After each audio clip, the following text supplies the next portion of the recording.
આવતીકાલે ગુજરાત રાજ્યનો સ્થાપના દિવસ છે।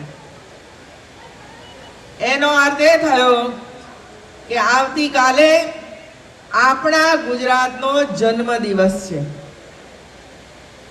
અને કોઈ પણ પરિવારમાં જ્યારે જન્મ દિવસ હોય ત્યારે આપણે આપણા બાળકોનો અથવા તો ઘરમાં રહેલા વડીલોનો જન્મ દિવસ ધામધૂમથી ઉજવતા હોઈએ છીએ।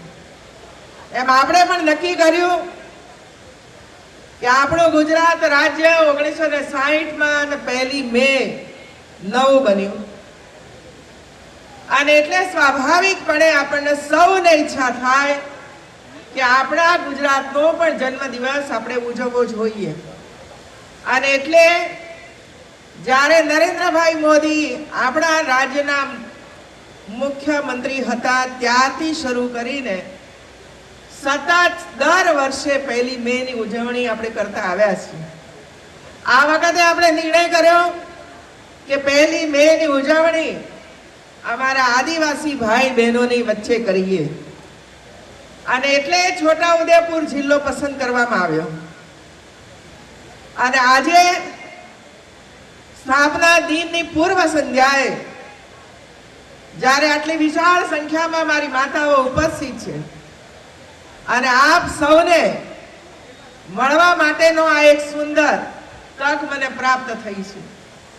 અને આ વિશાળ સંમેલનની અંદર ઉપસ્થિત આપણા રાજ્યના મહિલા બાલ કલ્યાણ મંત્રી અને શિક્ષણ મંત્રી બેન શ્રી વસુબેન ત્રિવેદી, આપણે ત્યાં મહિલાઓના કામ કરવા માટે જુદી જુદી સમિતિઓ આયોગો વગેરે ચાલતા હોય છે અને એનું કામ જુદી જુદી બહેનો સંભાળતી હોય છે। એ કામ કરી રહ્યા છે આપણા 3-4 બહેનો, મહિલા બાલ વિકાસ મીનાબેન પંડ્યા, મહિલા આયોગ બેન શ્રી લીલાબેન અંકોલિયા અને બાલ આયોગ જેમાં જાગૃતિબેન પંડ્યા, જેમના માર્ગદર્શન હેઠળ આ જિલ્લાની અંદર આયોજન થયું છે અને પ્રભારી મંત્રી તરીકે જેઓ કામ કરી રહ્યા છે એવા મારા મંત્રી શ્રી જયદ્રથસિંહ પરમાર ઘણા વર્ષોથી લોકસભાની અંદર જંગી બહુમતીથી જીતીને આપ સૌ જેમને મોકલો છો એવા આપણા સાંસદ શ્રી રામસિંહભાઈ રાઠવા, આપણા ધારાસભ્ય શ્રીમાન જયંતિભાઈ રાઠવા અને ધારાસભ્ય શ્રી બાલકૃષ્ણભાઈ પટેલ, ભારતીય જનતા પાર્ટીના પ્રમુખ શ્રી જશુભાઈ રાઠવા, પ્રભારી શ્રી સતીશભાઈ પટેલ, છોટાઉદેપુરના રાજવી શ્રી રાજવી કુંવર પ્રતાપસિંહજી, વિપક્ષના નેતાજી બિલજીભાઈ ભીલ, પૂર્વ ધારાસભ્યશ્રીઓ, મંચ પર વિરાજમાન અન્ય સૌ મહાનુભાવો, વિશાળ સંખ્યામાં ઉપસ્થિત મારી માતાઓ, ભાઈઓ અને વાલા બાળકો, બેના આપણા સૌના માટે એક અગત્યની વાત એટલા માટે કરવા માંગુ આપણી વચ્ચે અહીં આપણી 2 બહેનો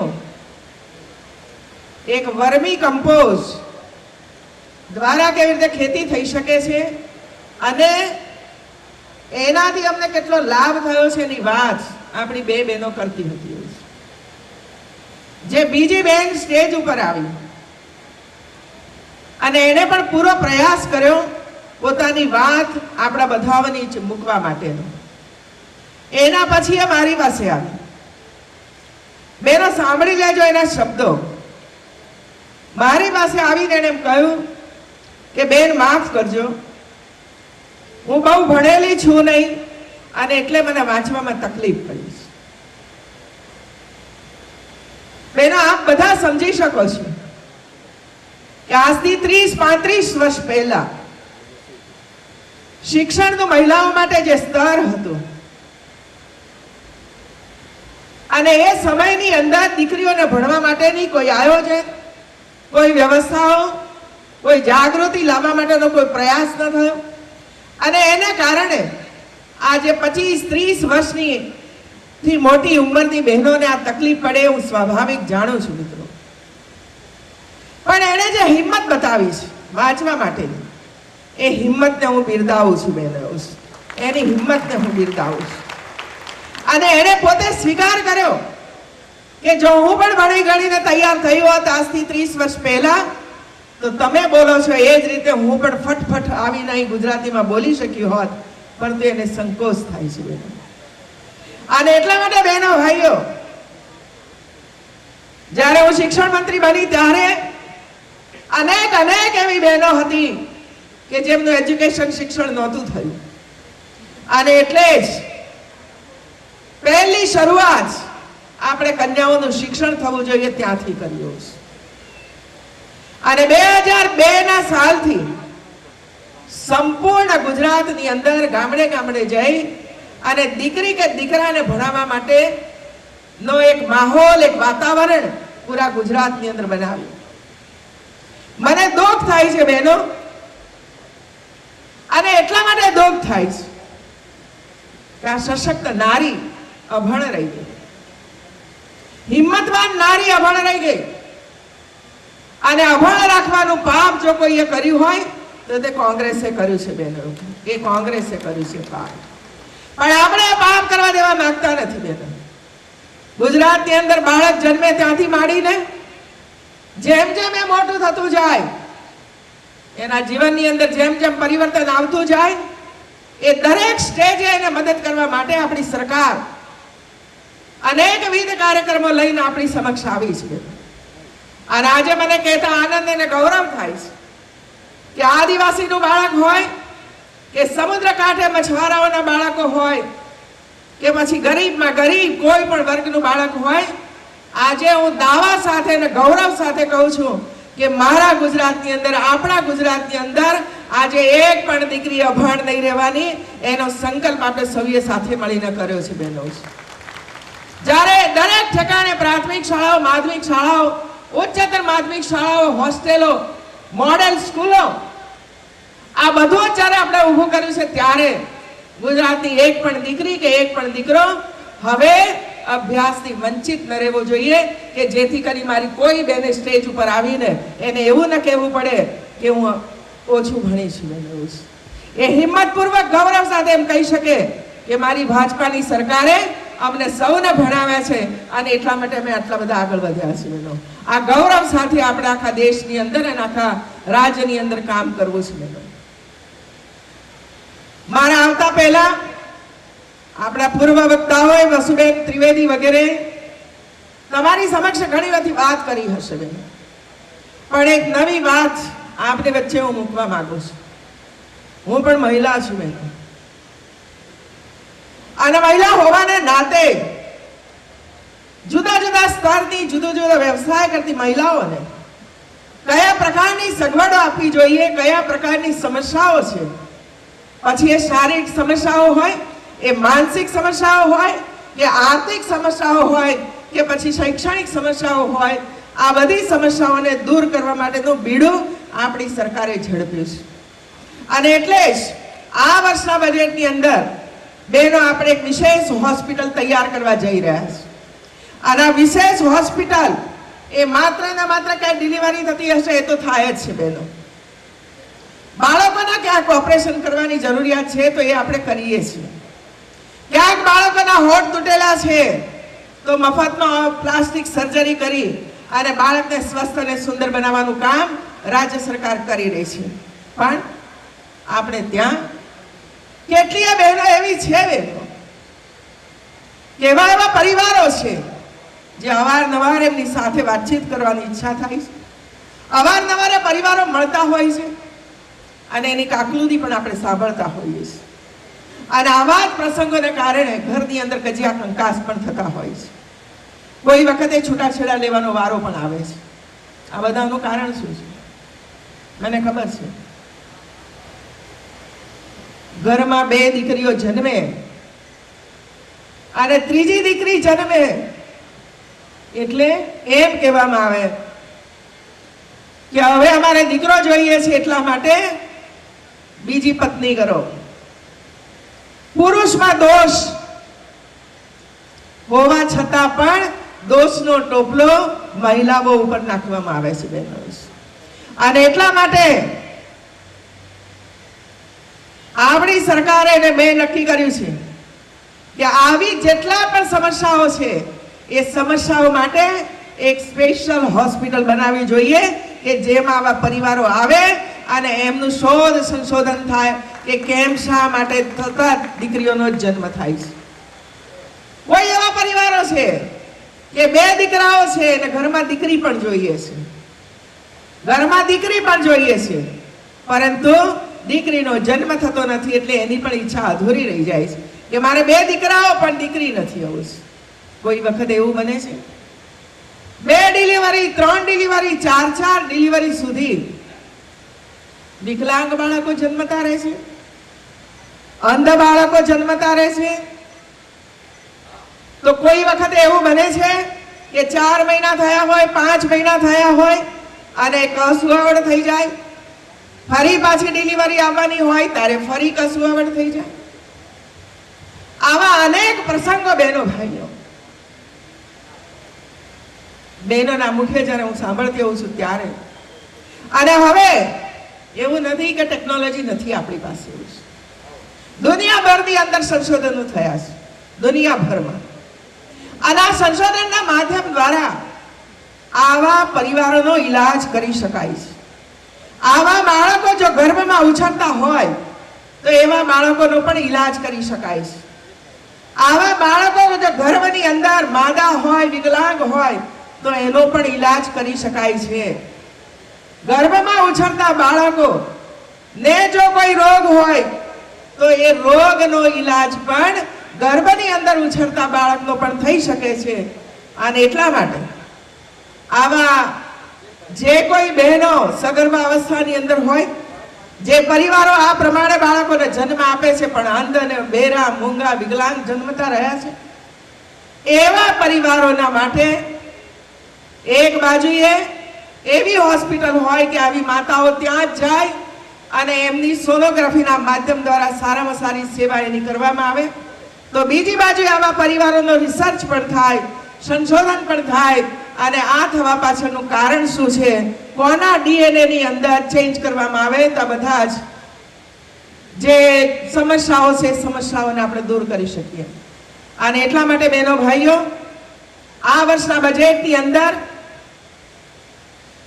woman and child hospital, woman and child care hospital નામની એક નવી હોસ્પિટલ આવતા 6-8 મહિનાની અંદર આપણે અમદાવાદની અંદર શરૂ કરવા જઈ રહ્યા છીએ.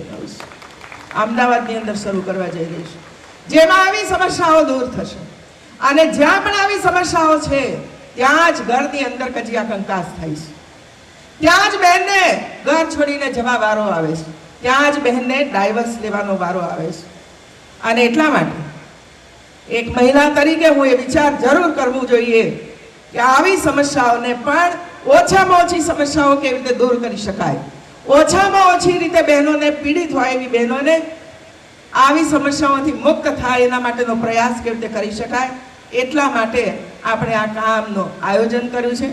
અને હું બહુ જ ગૌરવ સાથે કહેવા માંગુ છું કે બહેનો, જે સમસ્યાઓ તમને તમારા જીવનની અંદર કોકને નડે છે એ સમસ્યાઓને દૂર કરવા માટેનો આ એક જ ઈલાજ છે. અને એના માટે સ્પેશિયલાઇઝ ડોક્ટરો હોય, સ્પેશિયલાઇઝ સાધનો હોય અને સ્પેશિયલાઇઝ હોસ્પિટલો હોય તો આ સમસ્યાઓને મહદ અંશે આપણે દૂર કરી શકીએ છીએ. અને એટલે જ આખા દેશમાં ન હોય એવી આ એક સ્પેશિયલ મહિલાઓ અને બાળકો માટેની આવી હોસ્પિટલ બનાવવા માટે રાજ્ય સરકાર આગળ વધી રહી છે. બહેનો, બીજું મને એવા અનેક અનુભવો આટલા વર્ષોમાં થયા છે. કેટલીક બહેનો નાના નાના ભૂલકાઓને લઈને મારી પાસે આવે, 2 નાના બાળકો 3 નાના બાળકો, અને દૂરથી 4-5 કલાકની મુસાફરી કરીને ગાંધીનગર પહોંચે. 1-2 કલાક લાઈનમાં ઉભી રહે ત્યારે મારી ઓફિસની અંદર એને મળવાનું થાય. અને આવીને મને એમ કે બેન, હું એમ પૂછું કે બેન કામ શું છે, તો રડે, જવાબ નહીં આપે. ફરીથી જ્યારે પૂછીએ કે બેન હવે શાંત થઈને તારી વાત કર, બાળકોને કઈ પ્રશ્ન છે, ઘરમાં કઈ થયું છે, ત્યારે એમ કે ના ઘરમાં કશું નથી થયું, હું તો સુખી છું. પણ 2 રોટલા તો ખાવા મળે છે, પણ મને કેન્સર છે અને કેન્સર હોવાને કારણે મેં મારી દીકરી માટે કે મારા દીકરા માટે 10મું 12મું ધોરણ અભ્યાસ કરે છે એના માટે થોડી થોડી બચત કરી રાખી હતી. 50,000 60,000 રૂપિયા બેંકમાં મૂકતી હતી એટલા માટે કે 12મું ધોરણ પાસ થાય પછી મારી દીકરીને હું મેડિકલ કે એન્જિનિયરિંગની અંદર દાખલ કરું, જેથી કરીને એનું જીવન ઉજ્જવળ બને. પણ બેન, મારા ઘરની અંદર ખબર પડી કે મને કેન્સર છે. હવે ડોક્ટર પાસે હું જ્યારે જાઉં છું ત્યારે ડોક્ટર મને એમ કહે છે કે બેન 2 લાખ રૂપિયાનું ઓપરેશન થશે અને ત્યાર પછીનો ખર્ચો થશે. તો મારી બચત કરેલી પૂરી આવક એ મારા ઓપરેશનની અંદર ચાલી જાય છે. જો હું ઓપરેશન ન કરાવું અને દીકરી કે દીકરાના ઉજ્જવળ ભવિષ્ય માટે એ પૈસા હું રાખી મૂકું તો મારો દીકરો ને દીકરી ભણી શકશે. પણ બીજી બાજુએ મને એ પણ વિચાર આવે છે કે જો હું આ રકમ મારા માટે નહીં વાપરું તો મારા નાના નાના 2 ભૂલકાઓ છે એનું કોણ કરશે મારા મૃત્યુ પછી? મારા પરિવારનું શું થશે? આવો વિચાર લઈને મારી પાસે આવતી હતી બહેનો. અને એ સમયે આપણી પાસે એવી કોઈ યોજનાઓ નહોતી કે હું આવી બહેનોને મદદ કરી શકું. 2-5 બહેનોને જરૂર મદદ કરી શકાય.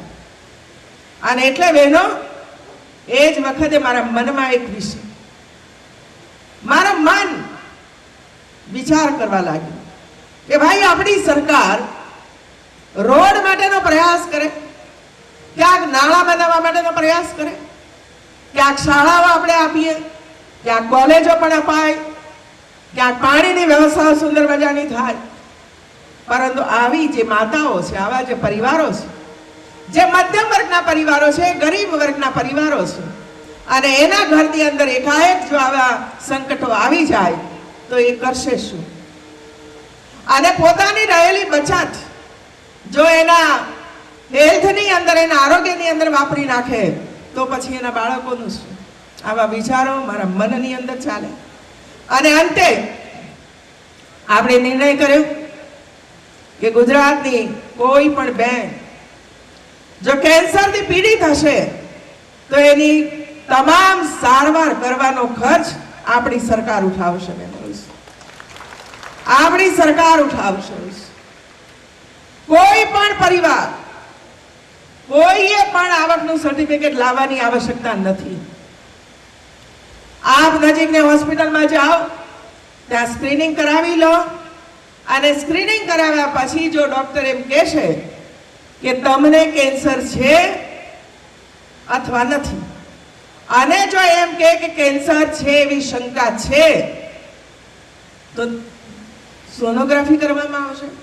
અને સોનોગ્રાફી કર્યા પછી ડોક્ટર કહેશે કે અમને કેન્સર નીકળ્યું છે, એ જ દિવસથી સુપર સ્પેશિયાલિસ્ટ હોસ્પિટલની અંદર તમારી સેવા શરૂ થઈ જશે અને દવાઓ આપવાની શરૂઆત થઈ જશે. બહેનો, મારે ખુશીથી આપ સૌને આજે કહેવું છે બહેનો કે આ વિચાર 4-5 મહિના પહેલા આપણે કર્યો હતો, અને ગુજરાતની બહેનો જાગૃત બની નજીકની હોસ્પિટલોની અંદર પહોંચી અને અત્યાર સુધીમાં લગભગ 80 લાખ બહેનો હોસ્પિટલમાં પહોંચી. 80 લાખ બહેનો પોતાની સ્ક્રીનિંગ કરાવી, અને એમાંથી જુદા જુદા જિલ્લાઓની અંદર 1100 બહેનો કેન્સરગ્રસ્ત નીકળી છે. 1100 બહેનો કેન્સરગ્રસ્ત નીકળી છે, અને 1100 બહેનોની સારવાર સારામાં સારી હોસ્પિટલોની અંદર સરકાર દ્વારા થઈ રહી છે. એનું કોઈ બિલ પરિવારે આપવાની જરૂર નથી, તમામ ખર્ચ રાજ્ય સરકાર ઉઠાવી રહી છે. આ ગતિશીલ સરકાર છે મિત્રો. અને એટલા માટે આજે જ્યારે આપની વચ્ચે હું આવી છું ત્યારે છોટાઉદેપુર જિલ્લાની એક પણ માતા બાકી ન રહેવી જોઈએ કે વર્ષમાં એક વાર નજીકની હોસ્પિટલમાં જઈને પોતાનું સ્ક્રીનિંગ ન કરાવે. મારી આપ સૌને અપીલ છે બહેનો, આપ સૌને અપીલ છે. આ કોઈ સગવડ ના હોય ને થઈ ગયું, પરંતુ રાજ્ય સરકાર જ્યારે આવી બધી સગવડો ઊભી કરી રહી છે અને એમાં પણ કોઈ ખર્ચ તમારે આપવાનો નથી, ત્યારે એનો લાભ આપણા માટે ને આપણા પરિવાર માટે અચૂક લઈએ બહેનો, અચૂક લઈએ. આ રોગો એવા છે કે ખબર નથી પડતી. જ્યારે છેલ્લા સ્ટેજે પહોંચે ત્યારે જ ખબર પડે કે મને કેન્સર છે. અને એટલે બ્રેસ્ટ કેન્સર અને ગર્ભાશયના મુખનું કેન્સર વધુમાં વધુ બહેનોને થાય છે. અને એટલા માટે આ બે કેન્સર ઉપર સારવાર કરવાનો નિર્ણય આપણી સરકારે કર્યો. અને આજે હું આપ સૌને વિનંતી કરું છું કે આપ બધા નજીકની હોસ્પિટલમાં જજો. કેટલા બહેનો ગયા પણ છે, બાકી હોય એ જઈને કામ કરે બહેનો. એનાથી આગળ આપણે અહીં બહેનો આવી બધા, મેં આ બાજુએ પણ ઘણું બધું જોયું. બહેનો આપણે ત્યાં સખી મંડળો બનાવે, સખી મંડળો આપ બધા ચલાવો છો બહેનો. અને આખા દેશની અંદર સારામાં સારી રીતે જો સખી મંડળો કોઈ ચલાવતું હોય તો એ ગુજરાતની બહેનો ચલાવે છે. અને એટલા માટે તમને બધાને અભિનંદન આપું બહેનો. શ્રેષ્ઠ સખી મંડળો કરવા, સારામાં સારું કામકાજ કરીને આર્થિક રીતે પગભર બનવા માટેની તમે જે જવાબદારી ઉપાડી છે.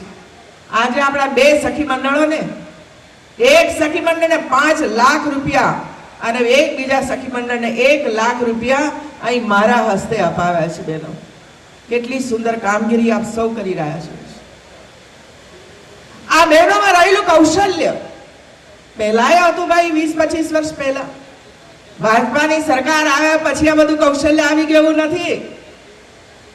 બધી જ આવડત બહેનોમાં હતી, કરવાની તમન્ના પણ હતી, વિશ્વાસ પણ હતો કે અમે કંઈ કરી શકીશું. પરંતુ એમને જે માર્ગદર્શન મળવું જોઈએ, એમને જે આર્થિક સહાય પ્રાપ્ત થવી જોઈએ, એ આર્થિક સહાયો પ્રાપ્ત ન થઈ. અને એને કારણે વર્ષોના વર્ષોથી બહેનોની શક્તિ અને સામર્થ્યનો ઉપયોગ ગુજરાતના વિકાસની અંદર આપણે કરી ન શક્યા બહેનો. આજે અહીં બહાર હું જોતી હતી, જેની અંદર મહિલાઓએ મને કહ્યું કે બેન અમે જ અમારા જે પશુપાલન કરીએ છીએ એની અંદરથી અમે વર્મી કમ્પોઝ બનાવીએ છીએ. અહીં એક બેન કહી ગઈ અમે વર્મી કમ્પોઝ બનાવીએ છીએ. અને વર્મી કમ્પોઝ બનાવીને ઓછા ખર્ચે વધુ ઉત્પાદન કરીને વધુ નફો મેળવવાનું કામ આ વિસ્તારના લોકો કરી રહ્યા છે. અને એટલે વર્મી કમ્પોઝનું પ્રમાણ આખા રાજ્યની અંદર વધે, એના માટે તમે જે જાગૃત બન્યા છો એના માટે હું અભિનંદન તમને બધાને આપું છું બહેનો. બેનો હું પણ ખેતી કરીને આવી છું, હું ખેડૂતની દીકરી છું, ખેતી કરીને આગળ આવી છું. પશુપાલનનું કામ પણ કર્યું છે, ભેંસો પણ દોઈ છે, ગાયો પણ દોઈ છે, માથે છાણ ઉપાડીને પણ ખેતરમાં નાખવા ગયા છે. કૂવામાંથી પાણી ખેંચીને 2 કિલોમીટર સુધી લઈ જતા હતા. અને ત્યારે ઘરની અંદર પીવાનું પાણી અને સ્નાન કરવાનું પાણી આપણને પ્રાપ્ત થતું હતું. આ સમય હતો આજથી 20-25 વર્ષ પહેલાનો, કે જેની અંદર બેન હોય કે ભાઈ હોય, ખેતીનું કામકાજ કરતા કરતા પણ અભ્યાસ કરવાની તમન્ના જેમનામાં હતી, બધા જ અભ્યાસ કરતા હતા. અને એ કરતા કરતા પણ આજે ઘણા બધા ભાઈ બહેનો આ બધો પરિશ્રમ કરીને આગળ વધ્યા છે. આજે મારી બહેનોને એટલા માટે મારે કહેવું છે કે તમારા બાળકો છે, તમે જે કષ્ટ વેઠ્યા હતા, તમે જે પાણી સિંચાઈ કરીને લાવતા હતા, કાચા રસ્તાઓ ઉપર જઈને ખેતીનું કામ કરતા હતા, આજે એ સમસ્યાઓ તમારા દીકરા અને દીકરીને ભોગવવાનો વારો નથી આવ્યો. પાકા રસ્તાઓ, ઘર ઘર પાણી, ઘર ઘર શિક્ષણ, આ બધું જ આપણે આપી શક્યા છીએ બહેનો. એમાં કોઈ કચાશ રાજ્ય સરકાર રાખવા નથી માંગતી બહેનો. અહીં હું આવી ત્યારે મેં જયદ્રથસિંહભાઈને પૂછ્યું કે ભાઈ મોટામાં મોટી મુશ્કેલી કઈ છે? ત્યારે મને કહેવામાં આવ્યું કંઈક થોડાક રસ્તાઓની જરૂરિયાત છે. બેનો અહીં આવીશું ત્યારે કહીને જાઉં છું કે આ વખતના બજેટની અંદર આપણે ગ્રામ્ય રસ્તાઓ માટે, પહાડી રસ્તાઓ માટે નોન પ્લાન રસ્તાઓ માટે માત્ર ને માત્ર ગામડાઓના રસ્તાઓ, નાના મોટા પુલિયા એ બને એના માટે રૂપિયા 2500 કરોડનું પ્રાવધાન કરવામાં આવ્યું છે. 2500 કરોડ રૂપિયા આ વર્ષના બજેટની અંદર આપણે જોગવાઈ કરી છે અને આવતા 3 વર્ષની અંદર 10,000 કરોડ રૂપિયા આપણે માત્ર ને માત્ર ગામડાઓના રસ્તાઓ બનાવવા માટે વાપરવાના છે. હું આ બહેનોને ખાસ વિનંતી કરીશ, અમારી સુરક્ષા સમિતિની બહેનો પણ છે, હું અહીં બેઠેલી ગ્રામ્ય અમારી સુરક્ષા સમિતિની માતાઓને બહેનોને પણ વિનંતી કરું છું, સખી મંડળની બહેનોને પણ વિનંતી કરું છું અને અમારી આંગણવાડીની બહેનો જ્યારે અહીં બેઠી છે ત્યારે એમને પણ વિનંતી કરું છું કે તમે શોધીને ગ્રામ્ય રસ્તાઓ મારી સામે મૂકશો, એ બધા જ રસ્તાઓ મંજૂર કરવાની જવાબદારી હું ઉઠાવીશ. આંગણવાડીની અંદર જવાનો રસ્તો જો ન બન્યો હોય તો જવાબદારી આંગણવાડીની બહેનોની છે કે અમને અહીંથી અહીં સુધી જવાનો રસ્તો બનાવી આપો. નાની નાની હોસ્પિટલોની અંદર જવા માટેનો માર્ગ ન હોય તો મને લખીને આપો કે અમારા આ ગામથી PSC સેન્ટર છે, CSC સેન્ટર છે, ત્યાં જવાનો માર્ગ કાચો માર્ગ છે, મારે પાકો માર્ગ કરવો છે, તો એને પણ આપણે મંજૂરી આપીશું. ક્યાંક 5-10 પરિવાર રહેતા હોય તો એને પણ ગ્રામ્ય માર્ગ મળવો જોઈએ અને એટલા માટે એમને પણ માર્ગ મળે એના માટેનો પ્રયાસ ભારતીય જનતા પાર્ટીના કાર્યકર્તાઓ અને મારી સામે જે કોઈ ભાઈ બહેનો બેઠા છે, જે જવાબદારીપૂર્વક કામ કરી રહ્યા છે, એ બધા જ ઉઠાવે બહેનો, એ જવાબદારી ઉઠાવે. બહેનો, મને યાદ છે કેવી સ્થિતિ ગુજરાતના રસ્તાઓની હતી. હું તો પહેલી વાર રાજનીતિની અંદર આવી અને 1998 ની અંદર, આજથી 18 વર્ષ પહેલા, અમદાવાદ જિલ્લાના માંડલ મત વિસ્તારની અંદર મને ટિકિટ ફાળવવામાં આવી અને ત્યાં હું ગઈ. રસ્તાઓ તો વર્ણન મારે નથી કરવું મિત્રો, કેવા હતા એ તમે જાણો છો ને હોય જાણો છો. પણ હું જ્યારે એક રોડ ઉપર થઈને પસાર થતી હતી, ચોમાસાનો દિવસ હતો, ત્યારે એક ખાટલાની અંદર એક 22-25 વર્ષની એક યુવતીને નાખીને આમ પાણી ભરેલા વિસ્તારની અંદર થઈને એ દીકરીને લઈ જતા હતા. જ્યારે હું ગામમાં પહોંચી, મેં દૂરથી જોયું. ગામમાં પહોંચીને મેં એમને પૂછ્યું કે આ દીકરીને ખાટલા ઉપર લઈ કેમ જતા હતા, દીકરીને શું થયું હતું? તો મને એમને આ જવાબ આપ્યો કે બેન, તમે તો શહેરમાં રહો છો અને શહેરની સમસ્યાઓ તમે બધા પૂરું કરો છો, પણ ગામડાની સમસ્યાઓ તરફ કોઈનું ધ્યાન જતું નથી. અમે જે દીકરીને લઈ જતા હતા એ સુવાવડી દીકરી હતી અને ડિલિવરી આવવાની હતી અને ડિલિવરી આવવાની હોય, વચ્ચે આ નાળા અને પુલિયા ન હોય, પાણી ભરેલા હોય અને એની અંદરથી આ દીકરીને અમે કેવી રીતે લઈ જઈએ અને એટલે અમે ખાટલામાં નાખીને 4-6 લોકો ખાટલો ઉપાડીને એને હોસ્પિટલ સુધી પહોંચાડવા માટેનો અમે પ્રયાસ કરીએ છીએ. અને આ એક દિવસનો નથી, વર્ષોના વર્ષો સુધી આ બધું ચાલતું રહ્યું છે. શું આવા દ્રશ્યો હવે આપણે જોવા મળે છે ખરા? હવે તો 108 મળે છે કે નહીં? 108 એવું છે, 67 108 ઉપર ફોન કરો કે અહીંથી દીકરીને અહીં લઈ જવી છે, અહીં માંદગી છે, લઈ જવું છે, અહીં એકાએક બાળક બીમાર પડી ગયું છે, હોસ્પિટલમાં લઈ જવું છે, રસ્તામાં જતા અકસ્માત થયો છે, ભાઈને કે બેનને વાગ્યું છે, પગ ઉપર વાગ્યું છે, લોહી લુહાણ થઈ ગયા છે, અને ત્યાં 108 કરતી આપની વચ્ચે આવે અને પરિવારને લઈ જાય, નજીકના હોસ્પિટલમાં પહોંચાડી દે અને એને બચાવી લે. એ છે સરકાર મિત્રો. શું આવી યોજનાઓ ભૂતકાળમાં નહોતા કરી શકતા? પણ વિચાર આવવો જોઈએ આ બધું કરવા માટેનો, દર્દ હોવું જોઈએ અંદર. જ્યારે એક દીકરીને આ રીતે લઈ જતા હોય અને રસ્તામાં ક્યાંક સુવાવડ થઈ જતી હોય, ક્યાંક ST બસની અંદર સુવાવડ થઈ જતી હોય, ક્યાંક ગાડાની અંદર લઈ જતા હોય ને સુવાવડ થઈ જતી હોય, ત્યારે કેટલી પરિશ્રમ એમને થતો હશે, કેટલું દુઃખ થતું હશે દીકરીને. પણ એ કોઈના ધ્યાન ઉપર નહીં આવ્યું. માત્ર ને માત્ર નરેન્દ્રભાઈ આવ્યા. અમે બધાએ વિચાર કર્યો ભેગા મળીને કે આ બધાઓને કેવી રીતે કામ કરવું જોઈએ. ત્યારે 108 નું સર્જન થયું અને આજે સમગ્ર ગુજરાતની અંદર 750 બસો આવી 108 અને આ વર્ષે વધારાની બીજી 100, 200, 108 આપણે મૂકીએ છીએ, જેથી કરીને આવા હિલી એરિયાની અંદર 10 મિનિટમાં બસ મળતી હશે તો 7 મિનિટમાં કેવી રીતે મળે એના માટેનો આપણે પ્રયાસ કરી રહ્યા છીએ બહેનો. આ સંવેદનશીલ સરકાર દરેકની કાળજી રાખવા માટેનું કામ કરે છે બહેનો. મેં આપને કેન્સરની વાત કરી, ડાયાબિટીસ, હમણાં વસુબેન વાત કરતા હતા. હવે બહેનો ભાઈઓ આપણે એવું ન માનીએ કે 60 વર્ષ થાય ત્યારે હાર્ટ એટેક આવે. હવે તો 10 વર્ષના બાળકને પણ હાર્ટ એટેક આવે છે. 10 વર્ષ 4 વર્ષના બાળકોને પણ ડાયાબિટીસ છે. જન્મતા પહેલા માતાના ગર્ભની અંદર ઉછળતા બાળક પણ ડાયાબિટીસ વાળું જન્મી રહ્યું છે બહેનો. અને એટલા માટે મેં કહ્યું કે આવી હોસ્પિટલો હોય કે જે બાળકોની આ રીતે ગર્ભમાં પણ સારવાર કરે બહેનો છે. અને એટલે જ આપણે એ નિર્ણય કર્યો ડાયાબિટીસ માટે પણ. અહીં ઓછી સંખ્યામાં ભાઈઓ છે, પણ તમે ઘરે જઈને કહેજો કે આપણે બે ભેગા મળીને નજીકની હોસ્પિટલમાં જઈને ડાયાબિટીસ ટેસ્ટ કરાવીએ. અહીં હું જ્યારે બધા દુકાનો અહીં ઊભી કરી છે, શોપ ઊભી કરી છે, ત્યાં પણ એક હોસ્પિટલ ઊભી કરી છે. ત્યારે મેં પૂછ્યું કે અહીં કોઈ ડાયાબિટીસ ટેસ્ટ કરાવવા માટે કે બીપી મપાવવા માટે કોઈ આવે છે?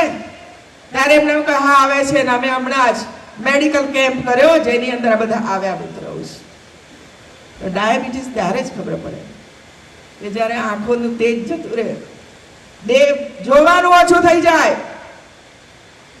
જ્યારે પગમાં સોજા આવવાની શરૂઆત થાય, અને જ્યારે કિડનીની પરેશાની થાય ત્યારે ખબર પડે. ને ડોક્ટર પાસે જાય ત્યારે ડોક્ટર કહે કે ભાઈ તમને તો એટલો બધો ડાયાબિટીસ છે કે તમારો પગ કપાવવો પડશે, તમારી આંખો જતી રહી છે, અથવા તો કિડની બદલાવી પડશે.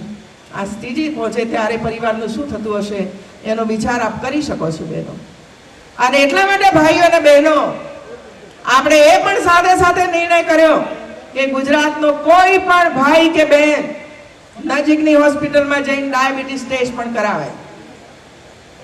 હું તમને બધાને પણ વિનંતી કરું છું કે તમે બધા જ્યારે બ્રેસ્ટ કેન્સર માટે જ્યારે તમે હોસ્પિટલમાં જાઓ ત્યારે જોડે જોડે બે કામ કરાવી લેજો. એક ડાયાબિટીસ ટેસ્ટ પણ કરાવી લેજો, એ પણ ફ્રીમાં થઈ રહ્યો છે, અને બીજું બીપી પણ મપાવી લેજો, જેથી કરીને તમે સ્વસ્થ છો, આરોગ્યપ્રદ છો એ તમને ખબર પડે. ને બહેનો છેલ્લી વાત, ટોયલેટ. બહેનો હું તમને પ્રશ્ન પૂછું છું, ટોયલેટની જરૂર ખરી? જરા હાથ ઊંચો કરીને બોલો ને. ઘરમાં ટોયલેટની જરૂર ખરી? તો કેટલાય બનાવ્યા, કેટલાય ટોયલેટ બનાવ્યા. બહેનો હમણાં એક ઘટના બની, ગુજરાતમાં નથી બની પણ રાજસ્થાન, મધ્યપ્રદેશ, મને એક્ઝેક્ટ યાદ નથી શામાં બની. જાન આવી, જાન ઘર આગળ જાન આવી. વરરાજા એમનું પૂરું પરિવાર જાન લઈને પહોંચ્યું. અને ઘટના કેવી બની? એ દીકરીએ તપાસ કરી, કન્યાએ, એ જ્યાં મારે લગ્ન કરીને જવાનું છે ત્યાં ટોયલેટ છે કે કેમ. અને એને ખબર પડી કે જ્યાં હું લગ્ન કરીને જવાની છું ત્યાં ટોયલેટ નથી, સંડાસ નથી. એટલે સ્ટેજ ઉપર વરરાજા આવ્યા, ત્યાં દીકરી સ્ટેજ ઉપર આવી, અને પછી બોલો કેટલી હિંમત એની. એને એમ કહી દીધું કે તમારા ઘરમાં ટોયલેટ ન હોવાને કારણે મારે તમારે ત્યાં લગ્ન કરવા નથી આવવું. પતી ગયું, જાન ગઈ પાછી. ટોયલેટ બનાવીને આવજો કે, ટોયલેટ બનાવીને આવજો કે. તો જાન પાછી ગઈ, લીલા તોરણે કહીએ તો. અને એટલા માટે બહેનો ભાઈઓ, ટોયલેટનું મહત્વ કેટલું છે એ પણ સમજવાની આવશ્યકતા છે. ટોયલેટનું મહત્વ કેટલું છે એવું છે. સગર્ભા માતા હોય, સવારે એની ઈચ્છા હોય ટોયલેટ જવાની, પણ સગવડ ઘરમાં ન હોય અને બહાર જઈ ન શકે, ખુલ્લામાં અજવાળામાં ન જઈ શકે, આખો દિવસ એ મણને શરીરની અંદર સંઘરી રાખવો પડે અને રાત્રે 8 વાગે જ્યારે અંધારું થાય ત્યારે કોઈ ઉગડાની પાછળ, ક્યાંક બાવળિયાની પાછળ, ક્યાંક ઝાડની પાછળ બેન ટોયલેટ માટે જાય તેના શરીરની સ્થિતિ શું બનતી હશે? અને આપ બધા વિચાર કરો બહેનો, શરીરની અંદર આવો કચરો ભેગો કરી રાખીએ, એ બધો જ એનું જે પાણી ને વગેરે છે એ શોષાય અને એ લોહીમાં જાય, લોહી એને શોષી લે અને એ જ લોહી એ બાળકને પણ પહોંચે, ગર્ભમાં ઉછરે છે ત્યાં. તો કેવા પ્રકારના લોહીમાંથી બાળકનું સર્જન થાય છે આટલો તો વિચાર કરીએ આપણે. કેવા પ્રકારનું લોહી એવા બાળકને મળે છે કે જેની અંદરથી બાળક મોટું થતું જાય છે એના ગર્ભની અંદર. એવું છે. શું એ સ્વસ્થ રહી શકશે ખરું? પહેલા તો આની જ વાત કરીએ ભાઈ કે બાળકને શુદ્ધ લોહી મળે છે ખરું? બીજું, બહાર જાઓ, કેટલાક અસામાજિક તત્વો બેનને હેરાન પરેશાન કરે, ક્યાંક ઉઠાવી જવાનું કામ કરતા હોય છે. તો આ બધાની અંદરથી બચવાની આવશ્યકતા છે. દીકરી 10 વર્ષની 15 વર્ષની થઈ હોય, શું એને જરૂર ન પડે?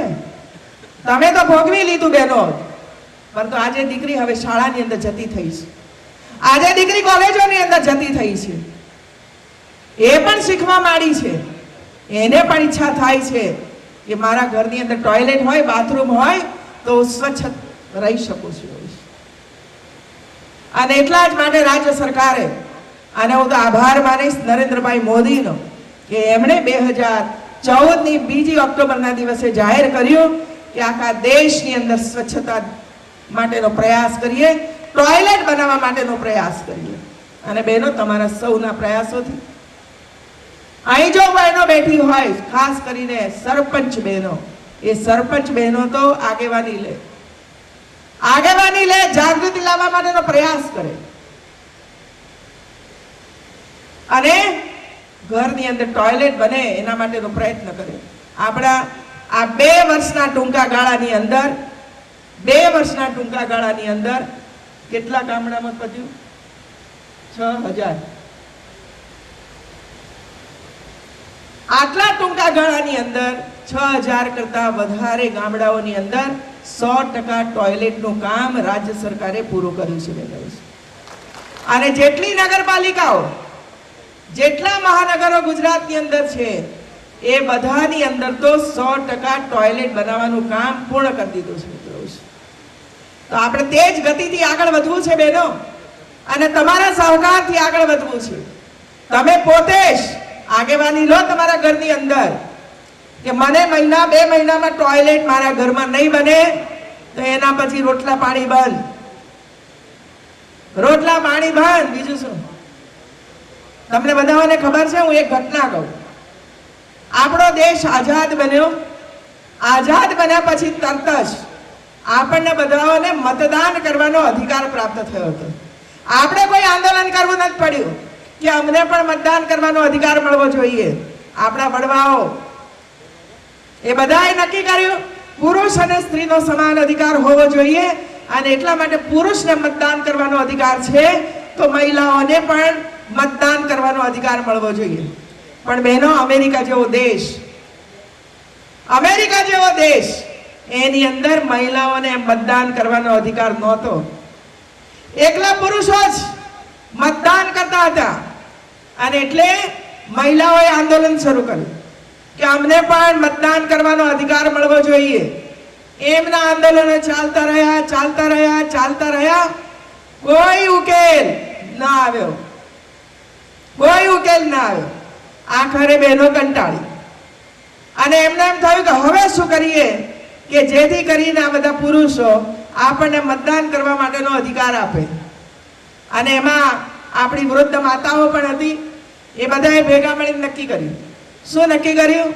એમણે એમ નક્કી કર્યું કે આપણે એમ કહો કે આ સમય સુધીમાં જો તમે અમને મતદાન કરવાનો અધિકાર નહીં આપો તો અમે ઘરમાં રસોઈ પાણી કરવાનું બંધ કરી દઈશું, છોકરાઓ તમારા હવાલે મૂકી દઈશું અને અમે બહાર રોડ ઉપર આવીને આંદોલન કરશું. અને આંદોલન શરૂ થયું. 1 મહિનાનું 2 મહિનાના બાળકોને ઘરમાં મૂકીને બેનો મેદાનમાં જતી રહી. ઉછેરે કોણ? આ 1 મહિનાના બાળકની જવાબદારી કોની? એનો મહિલા જ ઉઠાવી શકે બેનો ભાઈ. રસોઈ કોણ કરે? કેટલા દિવસ બહારથી ખાવાનું લાવો? બાળકોને નવડાવવા ધોવડાવવાનું કામ કોણ કરે? સાચવવાનું કામ કોણ કરે? રાત્રે બાળકો રડવા માંડ્યા તો આખી રાતના ઉજાગરા થવા માંડ્યા પુરુષોને. અને આખરે 15-20 દિવસમાં કંટાળ્યા કે જો આમ જ ચાલ્યું તો આપણે તો પતી જ જઈશું બધા.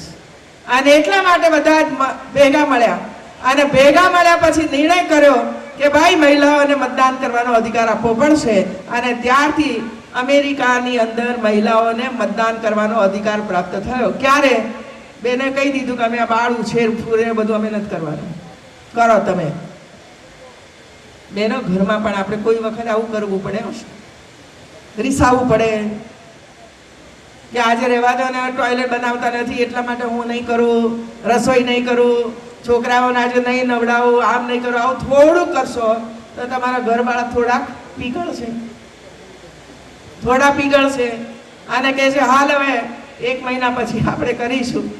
તો બહેનો ભાઈઓ, જે જમાનામાં જે વસ્તુની આવશ્યકતાઓ છે એ કરવી જ પડતી હોય છે.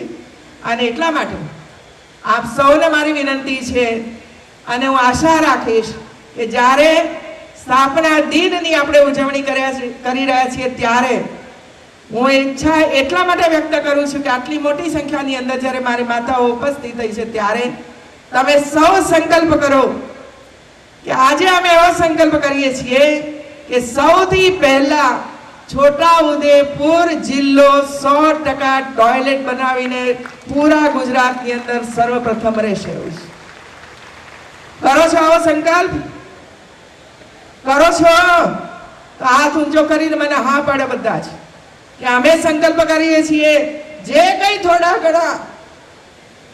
ઘણા બાકી રહી ગયા હશે તો અમે આગળ વધીને છોટાઉદેપુર જિલ્લાને 100% ટોયલેટ બનાવીશું. અને બહેનોને જે સગવડો જોઈએ છે, વૃદ્ધ માતા પિતાને જે ઘરમાં સગવડો જોઈએ એ બધી સગવડો એમને પ્રાપ્ત થશે. એવા સંકલ્પ સાથે આપ સૌ આ કાર્યક્રમની અંદર આવ્યા. અને ઈચ્છીશ બહેનો કે તમારા માટે જેટલી પણ યોજનાઓ બનાવી છે એ તમામે તમામ યોજનાઓનો લાભ આપ બધા લો. તમે તો લો જ, સાથે સાથે બીજાને અપાવવાનું કામ પણ કરો. અને અધવચ્ચેથી કોઈ પણ બાળક શાળામાંથી ઉઠી ન જાય, આગળ ભણતું રહે એના માટેનો પ્રયાસ કરતા રહો કે જેથી કરીને આપણે શિક્ષિત અને સંસ્કારી બનીએ અને આપણું ગુજરાત એક આગવું અને શ્રેષ્ઠ ગુજરાત બનાવવા માટે આપણે સૌ જે તનતોડ મહેનત કરી રહ્યા છીએ, જે પરિશ્રમ કરી રહ્યા છીએ એની અંદર આપણે પાછા ન પડીએ. પણ પૂરા વિશ્વની અંદર ગુજરાત જ્યારે શ્રેષ્ઠ બની રહ્યું છે ત્યારે આપ સૌનો પણ એની અંદર યોગદાન છે. અને એટલે જ પૂર્વ સંધ્યાએ આપ સૌને આપણા ગુજરાતના સ્થાપના દિને ખૂબ ખૂબ અભિનંદન અને શુભેચ્છાઓ પાઠવું છું. ઠેર ઠેર રોશનીને વગેરે બનાવી છે. આપ પણ આપના બાળકોને લઈને આ બધું જ બતાવો એમને કે આવું પણ ગુજરાતની અંદર થઈ શકે છે અને કરી શકીએ છીએ. જય જય ગરવી ગુજરાત, જય જય ગરવી ગુજરાત.